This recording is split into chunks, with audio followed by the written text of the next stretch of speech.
Jadwal sidang gugatan dugaan ijazah palsu Presiden ke-7 RI Joko Widodo di Pengadilan Negeri Solo akhirnya keluar.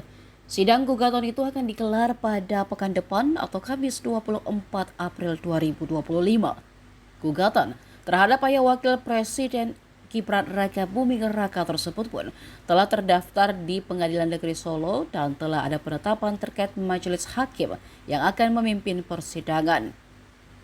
Pengadilan juga sudah menunjuk majelis hakim sidang yang akan diketuai Putu Gede Haryadi serta hakim anggota Sutikna dan Wahyuni Prasetyaningsih. Gugatan ini dilayangkan oleh Muhammad Taufik pada 14 April kemarin. Namun tidak saja sidang gugatan masalah ijazah, tapi juga terkait mobil SMK. Jadwalnya pun sama di tanggal 24 April 2025. Artinya, Jokowi akan menjalani sidang 2 kali dalam sehari. Gugatan mobil SMK dilayangkan oleh Aufa Lukmana Rea pada 8 April 2025 lalu.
Download Tribun X sekarang, menghadirkan lokal menjadi Indonesia.